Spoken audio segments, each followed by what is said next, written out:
Hello and welcome to this quick video about something that's just been released from BetaFPV. Now, BetaFPV make quite a lot of stuff, and this is obviously one of their newest radios. This is actually the BetaFPV LiteRadio 4 that has just been released. And these are actually very handy little units. They're not particularly expensive, but they are perfect for smaller hands or people who are used to kind of game controllers for Xbox or PlayStation.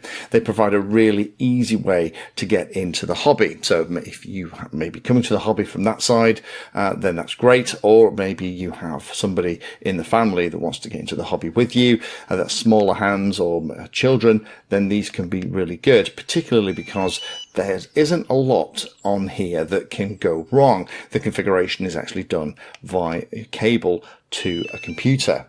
So what are the headlines for this new LiteRadio 4? Well, first of all is it's added 2 additional tactile buttons. So this comes with Express LRS ready all inside. So if you want to bind it to an Express LRS model, then it's all ready to rock and roll. You can redefine the switches and how they all work. The channel order is redefinable, but it now means there's a full 10 controls, because what you have is your standard mode 2, which is how this comes. You can swap it to mode 1, and then you also have 5, 6, 7, 8, 9, 10. So 10 channels in total. Next thing is there are trims on here as well. This is very handy for those of you that maybe have instances where you want to fly without a flight controller. There are a lot of PWM Express LRS receivers now, and there are kind of main and also fine trim buttons here for all the controls, and that's lovely to see. It means it's much more useful for a much wider part of the hobby. The next thing then is they have changed the way that the gimbal sensor is protected. It has a new coating in it. The idea is to improve the life and the signal accuracy while still maintaining the performance of the gimbals. The gimbals are nice and lightweight. They do feel very much like they are a game controller, but there's no adjustability either, sadly. But the playing that I've done here, they've performed beautifully with no drift over time, and they have been nice and crisp. The sticks on here are height adjustable, but I find if you're a thumber, and that's usually who kind of tends to get into these kind of radios, it actually is perfect length by default to get your full throws without having to overstretch your hands, unless your hands are very small.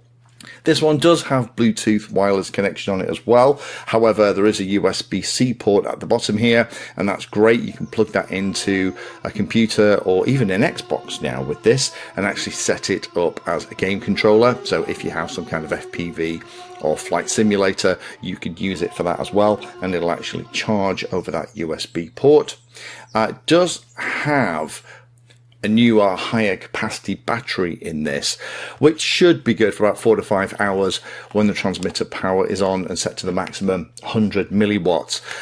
Can be used for about 8 hours if you reduce that Express LRS signal strength to 25 milliwatts. Now, I don't fly with these kinds of radios myself, specifically because of that issue. There is no ability to change the batteries or swap things out, so you'd have to charge it before you went to the field. But if you're only going to be there for an hour or two, this is going to manage that without too much trouble. So, specifications. Again, this is the LiteRadio 4 from BetaFPV that's just been released. 10 channels now with enough switches and controls to fill them. Express LRS 2.4 gig built in. Bluetooth and Wi-Fi along with Express LRS. Output power, as we'll see in a moment, is selectable for 25, 50 or 100 milliwatts. It will support Bluetooth wireless connection to your computer, but I've been using it with USB connection and that's worked great. And it also means that battery's being charged at the same time. Interface on the bottom is that USB-C port, and it takes up to 3 amps when it's charging. Built-in battery is a 2000 milliamp hour LiPo, which is the biggest one they've had in these so far, and a welcome addition, which should give you a maximum of 8 hours, so a full day at the field, but that's only limited to 25 milliwatt transmission power. And again, there's no external bay or anything, so if you wanted to do anything else, you're kind of stuck with how it comes.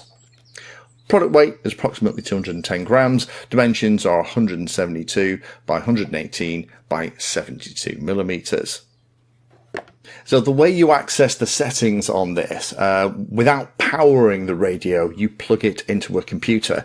If it's powered, it won't appear as a USB joystick. But if you have it unpowered and you just plug it into the computer, what you have to do is download the BetaFPV configurator. Looks, feels and smells very much like iNav and Betaflight configurator, so they've obviously used something similar.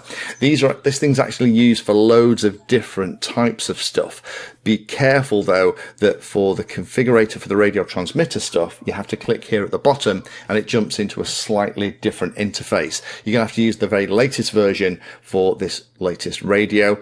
Do make sure if the radio is powered, it won't be able to talk to it. So make sure that the radio is unpowered when you plug in the USB cable, and then suddenly you'll be able to get to all the settings. So let me very quickly show you how those appear.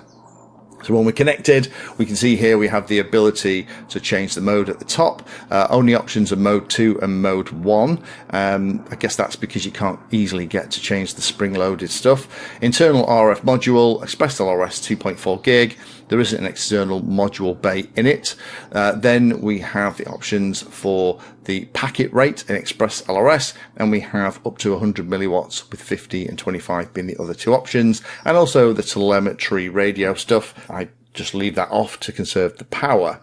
Then we have all the controls here. The main controls are by default assigned to aileron, elevator, throttle and rudder, which is pretty standard stuff. Do feel very nice, and they do snap back to that central calibrated position every time. And then all of the other channels, the other 6 channels, are assigned by default through switches A to F.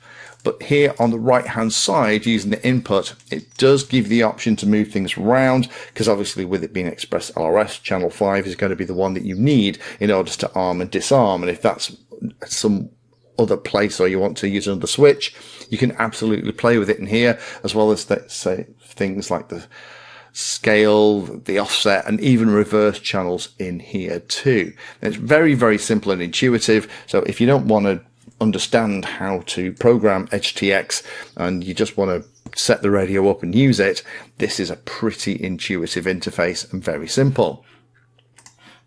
In terms of using it with a computer, well, I've just been using it with a cable. Plug the cable in the bottom of it, stick it into the computer. It appears as a USB joystick, and it works absolutely fine. No real drama at all, and it's a great little joystick to maybe keep with your laptop or PC. So when you do fancy hacking around in your favorite simulator, you have a radio that is nice and lightweight, has an internal battery, and works really nicely with enough switches for most of the stuff you want to do. So in summary, this is a nice upgrade to these little radios that BetaFPV produce.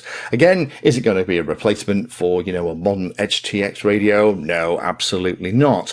But if I dropped this on the ground and destroyed it, I wouldn't be anywhere near as heartbroken. Nice radio for those who are maybe buying bind and fly Express LRS models and you're not sure exactly how to set complicated radios up. And I imagine these kind of things would be a great addition for manufacturers of bind and flies to offer pre-bound as an option to come in the box for those who are learning to fly quads or simple planes. I like the fact that they've added another couple of switches. The switch layout is actually really comfortable, and if you are a thumber, your fingers are on there. It almost feels like the trigger buttons on something like a PlayStation 5 controller.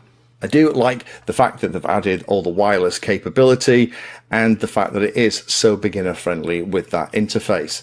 So I haven't seen the final price. I'm recording this in advance of the release date. I'll be looking to see how much they're going to charge for this, because actually it feels really nice. It isn't particularly heavy, but the finish on it and the way all the switches work and the way the gimbals feel is actually not bad. So if they get the price point right for this, I can see this being one of those things that lots of people get to play with stuff. I just wish maybe it had a trainer port or something else in it. This would have been a fantastic thing to give to somebody you're training, a younger pilot or somebody with smaller hands who's learning to fly. This would have been a fantastic thing to plug in to your GX12 or your TX16S or which other radio you have to give them a chance on the sticks.